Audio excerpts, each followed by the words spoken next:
CityLearn. This is an event organized by Subtask B2 and B3 of IEA Annex 96. Zoltan Nagy and I are delighted to have this second webinar today hosted by the Politecnico di Torino. We had an introductory webinar a few weeks ago that was very well received. This one will be recorded as well. If anyone is not able to attend, we can send this out thereafter. I would say, without further ado, Sabrina and Alfonso, if you would like to take it over, then I would turn the floor to you. Thank you, Gregor. I will start with a brief introduction, then I will leave the floor to Sabrina. Please.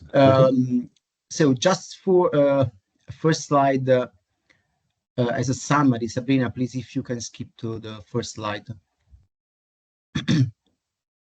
Yeah, so as we have already discussed in the last webinar, CityLearn is an open source simulation environment designed to benchmark different kind of advanced control algorithms for energy management at different scale of analysis. We can work on single building or district of building scale, and each building can be equipped with different technologies that are basically modeled with the first principle equations, including heat pumps, thermal storage, domestic hot water and chilled water, and photovoltaic generation.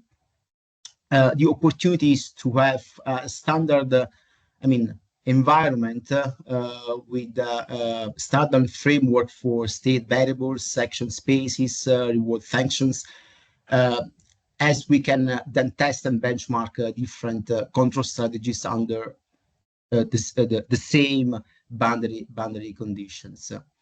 Here are reported also the control actions that we can do with the with this simulation environment, and different control architectures on which we have been focused on the last years in collaboration with Zoltan, that are especially based on deep reinforcement learning based control and different scale, single building scale or district scale, with single agent or multi-agent.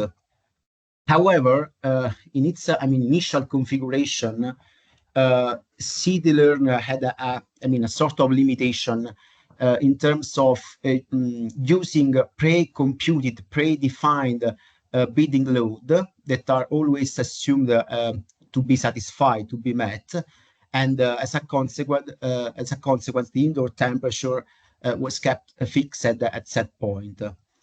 This kind of assumption simplifies the problem in terms of the opportunity of considering the thermal dynamics, the role of indoor temperature control, and thermal comfort. And this is exactly the reason why we have introduced a couple of years ago this surrogate model that is based on a neural network, a long short-term memory neural network, in order to mimic the thermal dynamics of a building or a district of buildings.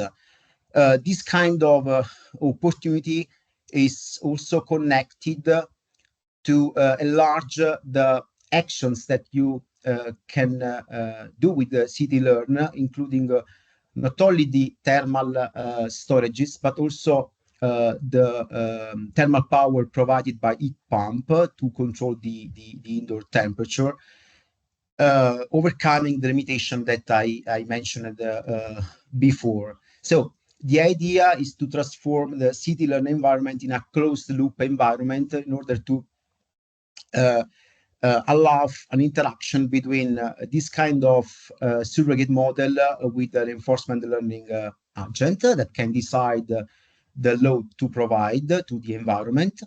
And in this way, the neural network can predict the indoor temperature, and this prediction is then used both in the state space and the reward function to considering the dynamics.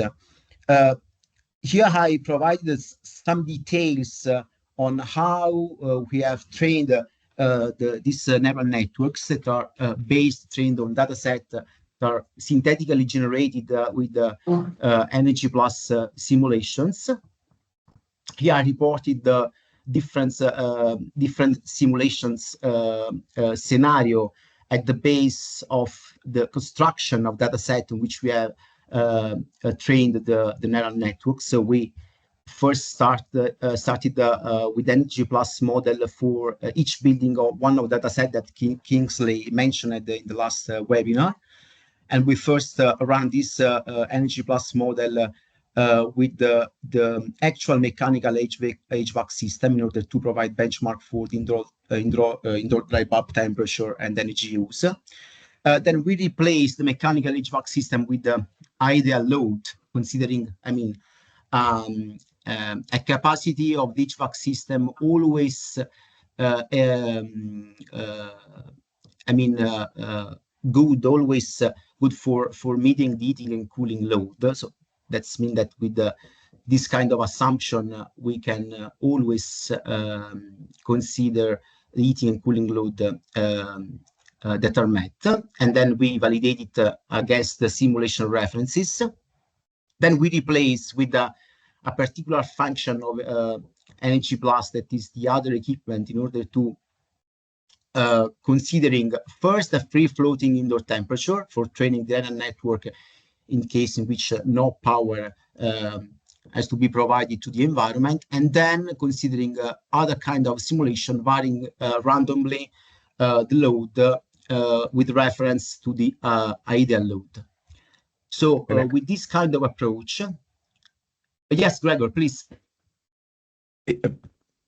Very briefly, I understand that you start out with energy plus simulations that have buildings with real HVAC systems. I'm wondering why you are turning to an ideal air load simulation. Why don't you stay with buildings that have their actual HVAC systems? Yeah. So essentially, the reason, Gregor, is to consider a very large number of different conditions in which the environment can work with different load in order to have a well-trained neural network. So the idea is considering the ideal load and then to change with different simulation the load according to the reference load. So we change the load between 0.3 and 0.7 of ideal load with a certain probability, with the aim of having a number of different data sets for finally train the neural network in a very large range of conditions, and to well train this neural network in the relation between the load and the consequent indoor temperature evolutions. So this is the reason we did this. We follow this kind of approach. Thank you. Sabrina, please, next slide. Yes. Okay, finally we have obtained 7 different years at hourly basis of this kind of CSV file for training the neural network. So the features that we considered are the month, hour, and use load, occupancy, solar generation, indoor air temperature, and outdoor environment variables. So with this in mind, and once we have obtained this kind of CSV file, we started to train the model. Sabrina now will provide some details on how we performed the training of the model. Sabrina. Yeah, so as Professor Capozzoli said, once the data sets from the simulation are saved, we split the data set in the training, validation, and tests, and some of these features will be input of the LSTM neural network, which is making prediction basically in a matrix 2-point fashion, which means that we are basically predicting the zone temperature of the building at a time t by using feature references as a metric. So we have metrics that are basically of with the row that are the look back that we use. So in our case is 12 time step, and the number and the columns are exactly as the number of feature we have been using. For example, the hour, day, month, the occupancy feature, and so on, and the past temperature. And once the training is complete, we let's say save define the model as good enough if in a closed loop fashion on the test dataset we achieve a root mean squared error less than 0.8 degrees, and if our residual are distributed around 0. And these are some of these. It's just an example on how the LSTM models is predicting temperature with respect to the simulation reference, which is the blue line, while the prediction is the orange line. And so once we have finished with the LSTM, we do save the PTH file in our directory of CityLearn that I will more going into details later, because in now I will go to the part in which in how many ways, in which way we can represent the district in CityLearn. So one user will let's say open the CityLearn repository. He or she will find the folder data which that have different subfolder that represents, for example, a certain neighbor X. And each of these neighboring is composed of different buildings, number of buildings, and each building has its own CSV file, which with the feature related with the calendar and use load, occupancy, solar generation, and indoor environmental variables, while the outdoor environmental variables are usually saved in a weather.csv file. Here, usually these CSV files are 1 year time series data that contain this kind of feature that can be used by the controller when acting so there can be observation of, for example, RL controllers. But other file may be present, which are these file are in gray, because the presence or not of this file in this subfolder will depends on the case study and control problem the user will define. So it can add, for example, the carbon intensity CSV file with the CO2 emission rate time series, or the pricing CSV file with the time step and forecasting price time series. Or if the user want to simulate dynamics, basically he will find the PTH file for the which represent the LSTM models framework we talked about before. And if, for example, a new neighbor want to be a user want to add a new neighbor, just have to add this folder in the data folder that is found in CityLearn with the CSV file that complies with the CityLearn formatting requirements. And currently, a user must upload their own PTH file for the LSTM, but the idea in the future is that it will be possible to directly train the LSTM on CityLearn. And once can I ask a quick question? Sabrina, a question yes. from Gregor. Very, very brief question. On slide 8, I know you're already a little bit ahead. If you go back 2 slides, 8, 8, yeah. Okay. The validation, the closed-loop validation, I was wondering, was that done using the original Energy Plus simulation with HVAC systems or on an ideal air loads case?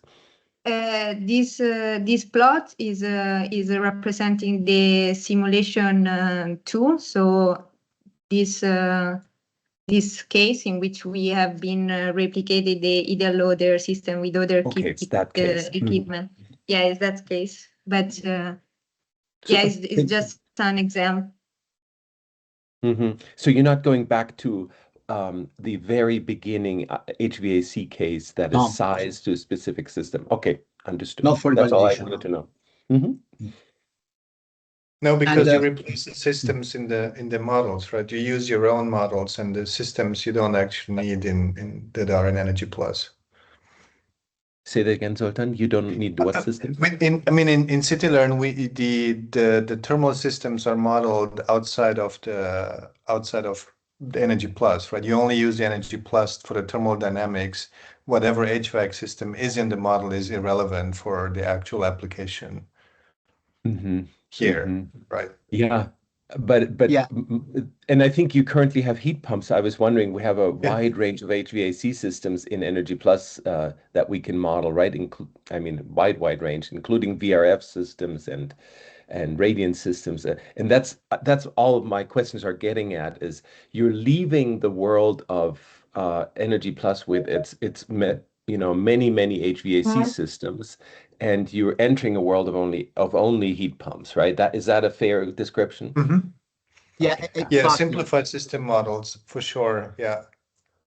Our simplified system modeling, Gregor, and we do not take into account of the particular way in which the heat is exchanged. So we do not consider any kind of particular terminal unit, but just a thermal powered supply to the indoor environment and the relation with the consequent intertemperature evolution in particular boundary conditions.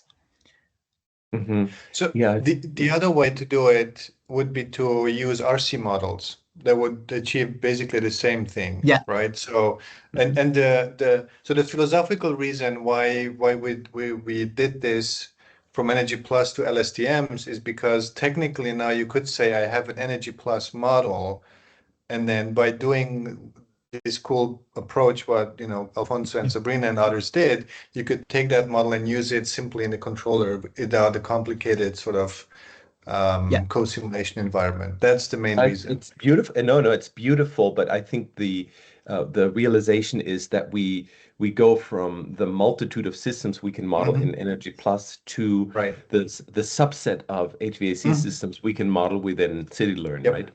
Yep, that's correct. All understood. Super. Thank you very much. Now I'm quiet. But now Zheng has a question. Zheng, just I want to do a clarification. Of course, with this principle, you can use any other kind of model to mimic the thermal dynamics. Okay, this is the case of LSTM.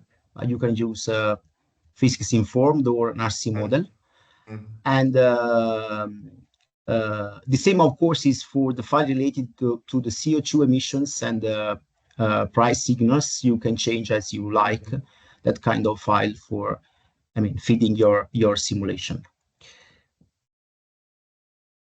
Zheng? Yeah, I actually, back to your slides 8, I have actually a following up question, very similar to what Gregor just mentioned. So when you do this SSTM validation, in terms of the thermal boundary condition, particularly for outdoor condition, are the same, or are you actually?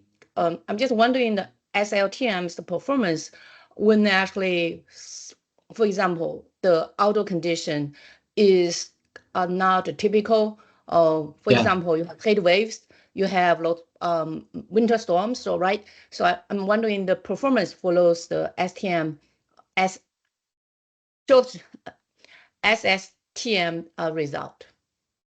Let me clarify, Zheng. Thank you for your question. So we actually trained a number of different LSTM for a particular climatic conditions for a number of buildings. Zoltan, please correct me. I think that we have till now trained 100 LSTM models with you in particular cities, so with particular outdoor conditions. But of course, you are free to train another LSTM model for your own building and your particular climatic conditions. Right. So, but that doesn't answer Zheng's question. So Zheng's question was, I think, let me repeat. I think the question was if for the trained model and external conditions, if the external conditions deviate significantly. For example, one of the areas I think is California. And so we trained it with that weather files, but if you have something significantly different, then it may not perform as you say. Yeah, that's always the case. Yeah. With any of these approaches. Yeah, so that's why I think Alfonso just mentioned, if you have some physics informed, right, you may be better to handle those cases. Yeah. Sure. I think it's for sure that can be improved. Yeah. Zheng, this is just an example in order to mimic the thermodynamics in the CityLearn simulation environment and to connect it with an agent from reinforcement learning. But you can use any kind of other model for mimic the dynamics. Maybe I agree with you, a physics informed can help in addressing the problem that you raised. Thank you. Flora? Hello. Sorry, I came a bit late, and I missed the first one. So what is the goal for LSTM here? Is it you building a prediction model to maybe just can recap the goal for this LSTM model here? Yeah. Sabrina, please. Yes. So the Laura, idea this seminar is recorded. If you need to go back to the beginning and motivation, it's all recorded. So you wanna get LSTM to understand the thermodynamics and to test it on the test set you predict. You do the next step. You do one step ahead prediction. Yeah. Yes. Sabrina, maybe Only you one can step provide ahead, some or details. You do auto-regressive? Yeah, the question is clear. Sabrina, you can provide some details on the sliding window operation of the LSTM. Next slide. Next. Yeah. So this slide. So as I said at the beginning, the LSTM is predicting the zone temperature at time t. Given the information, given this matrix, which is represented by the number of features in the column and the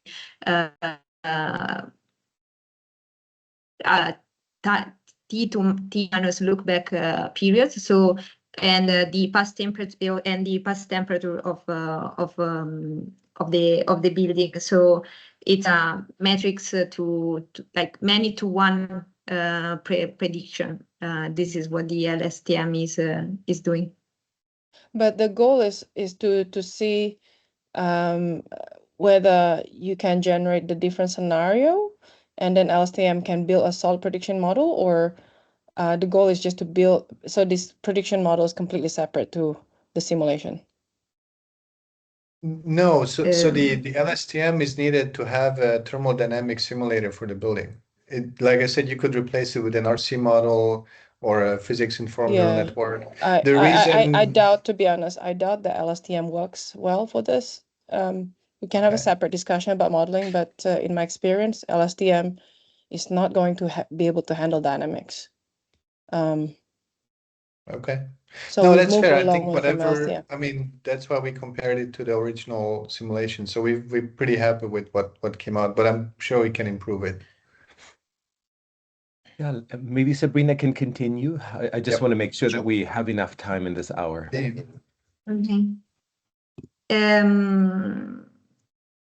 So as I said, this is the way in CityLearn the district is basically represented, and For the controls of district, we can rely on the control strategies that exist today on CityLearn. So either the building can be controlled as with a rule-based controller, where each agent can have its own set of rules, or using a reinforcement learning approach, where the reward can be customizable. So even though in CityLearn there are already some predefined reward function, but any user can add its own customizable reward, and the reinforcement learning strategies can be represented by different control architectures. So if we are, for example, in this case, thinking about controlling a district of buildings, we can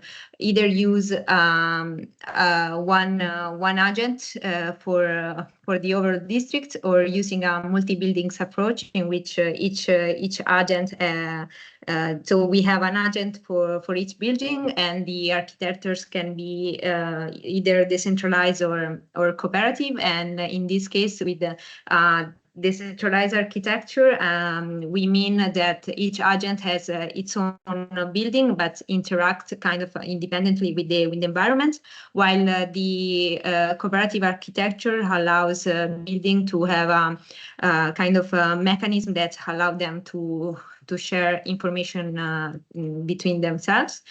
And in this regard of the cooperative algorithms, in the past year with the Biodata Lab, we have integrated in CityLearn cooperative reinforcement learning architecture that is called actor attention critic multi-agent deep reinforcement learning, where that is based on the critic and the actor critic framework, where again each agent has its own actor network, but for the critic network, each agent so the Q-value function, that is the output of the critic network, which is then used for updating the policy gradient, is not evaluated just with the observational function of the agent I'm considering, but it's a bigger structure that takes into account also the information of other agents.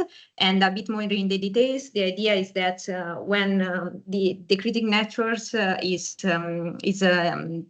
is basically represented by the figure on the right side of this slide, and the process is characterized by the fact that the observation of the agent of the observation and the action of each agent are basically embedded through a multi-layer perception in a lower dimensionality space, and they are sent to this attention mechanism that basically evaluate this XI vector that is called attention vector, which is basically aggregating the information, the embedded information of all other agents besides the one that I'm considering, and this weighted aggregating information, where this weight is basically representing it's a value between 0 and 1, and it represents how much that agent's information is important relative to me. And both these vectors, so the HI vector and the attention vector, are then used to evaluate the Q-value function for the agent I on all of its possible action.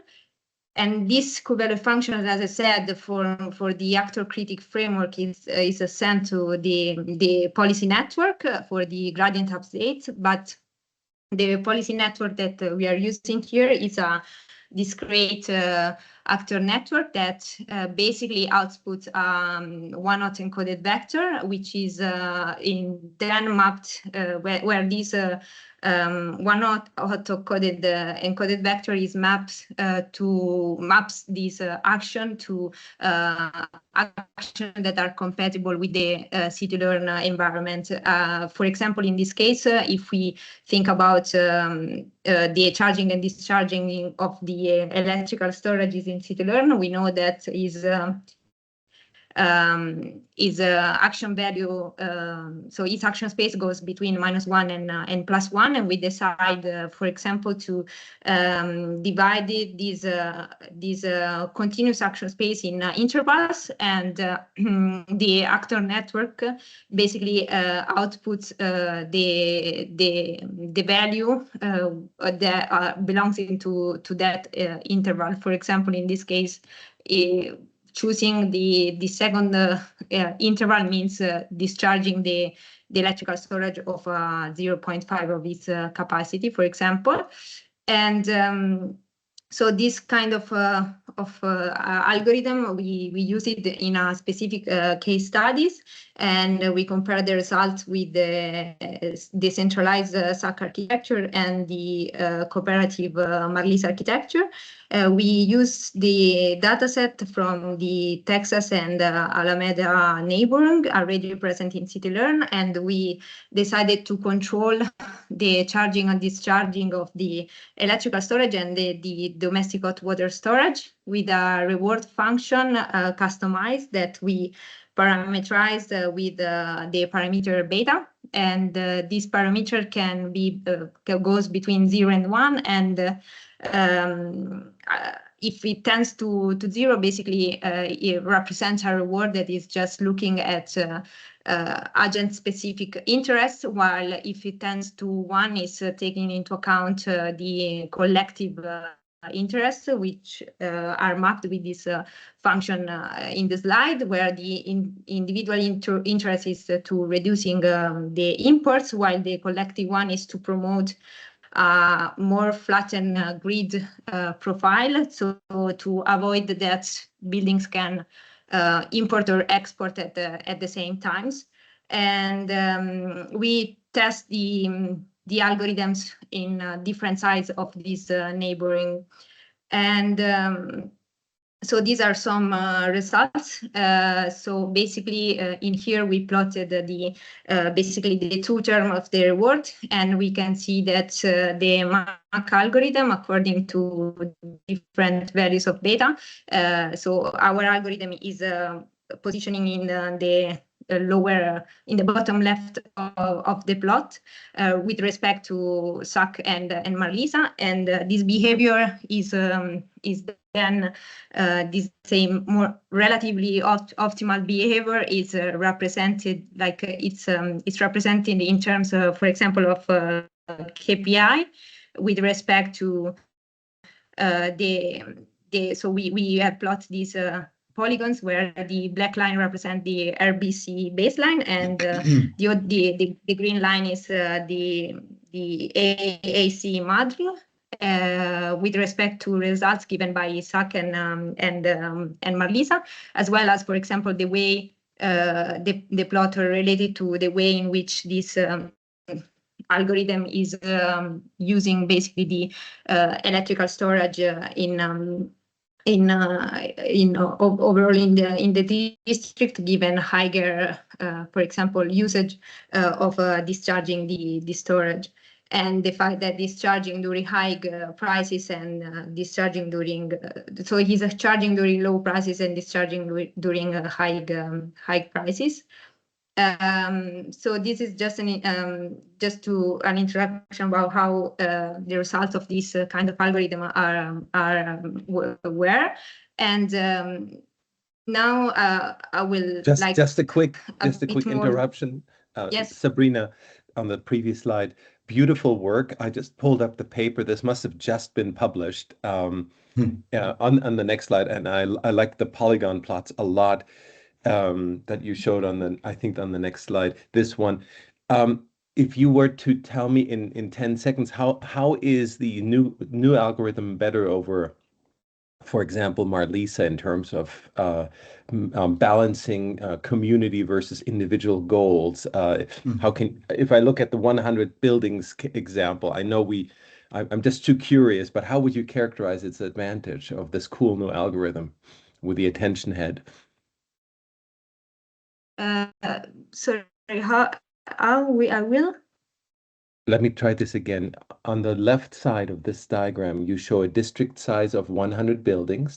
That's one of your polygon plots.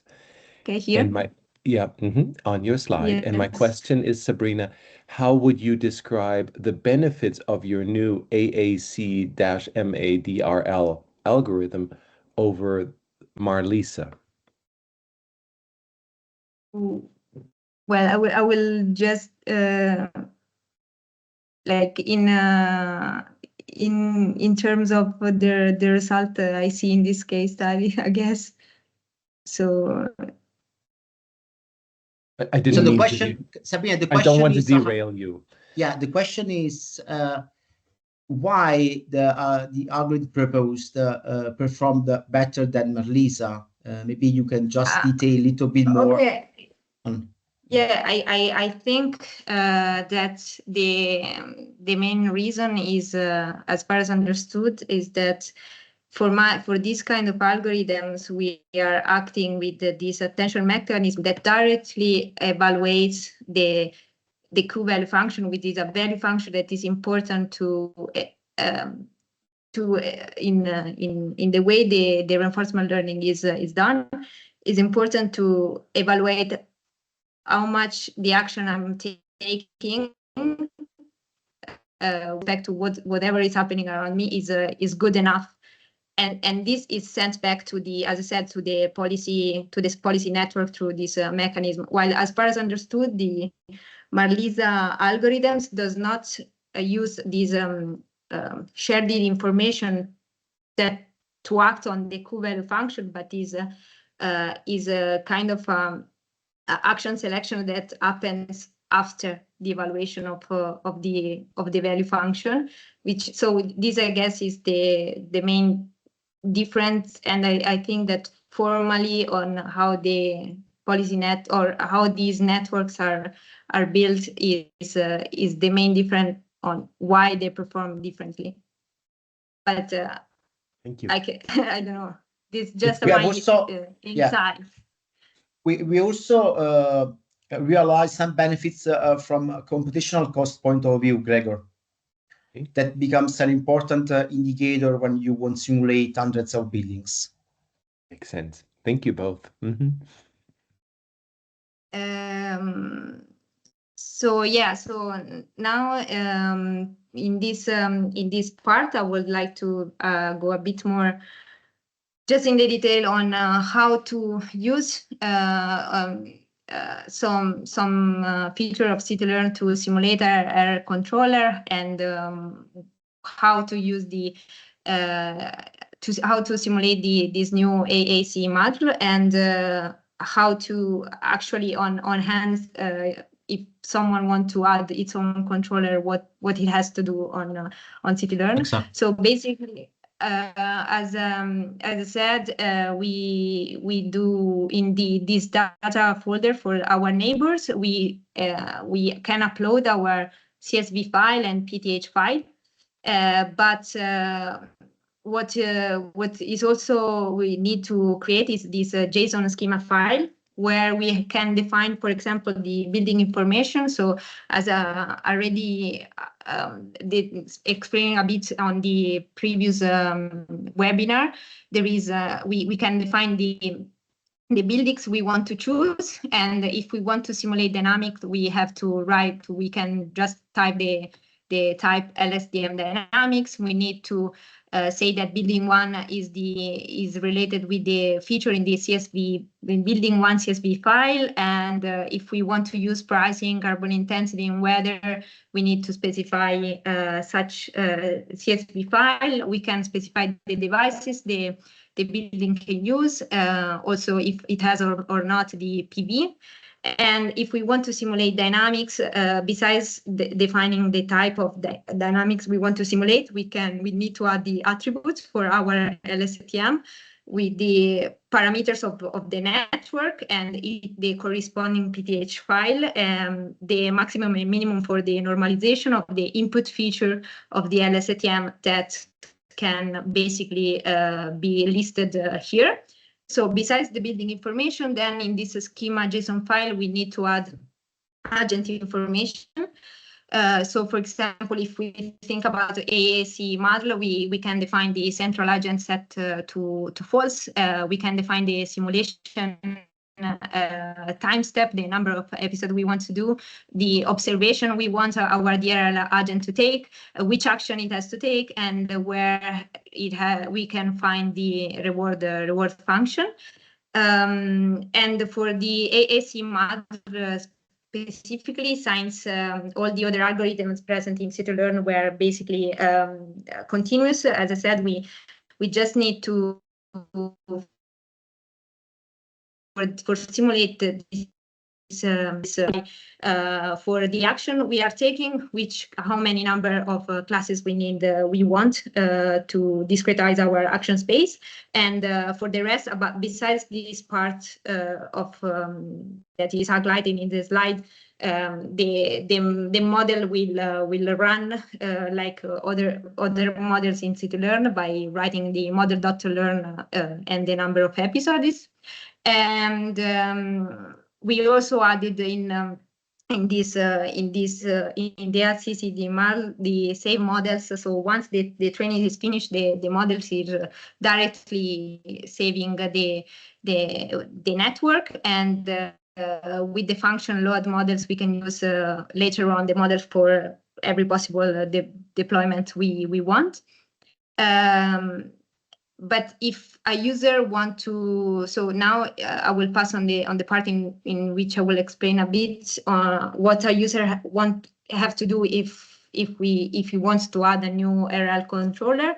So basically, in the CityLearn, we will find a folder called agents with different Python file representing different RL controller in which you can add your own new agent controller, and a file that is called base.py, which has this function that I said before, this function learn, that is used to simulate and to simulate our controller, which is characterized by some functions that are important. So, for example, the predict function, which is basically the function that outputs the action of the agent, and in CityLearn the action space is for the charging and discharging of storages is between -1 and 1, while for the power to cooling or heating devices is an action between 0 and 1.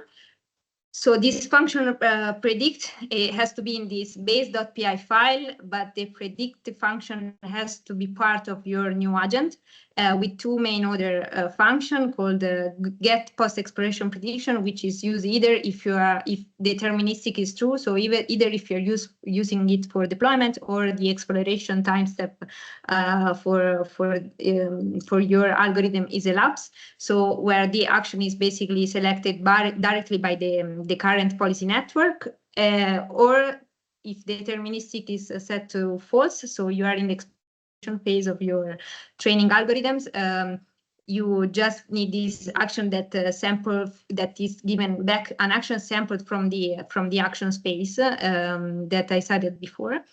And once the action is basically completed, your algorithm will apply the action to the CityLearn environment. That's why the action has to be still part of that space box. Will give you back the next observation and the rewards. And if you are in the training phase afterwards, you need to update.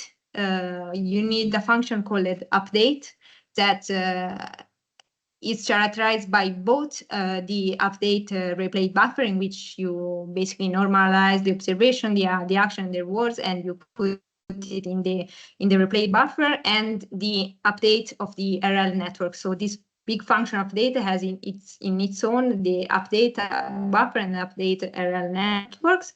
And the other function you need in your new agent.py file, if you want to add a new controller, is a function that is called set networks, in which you define the kind of network you want to use and which optimizer you need for your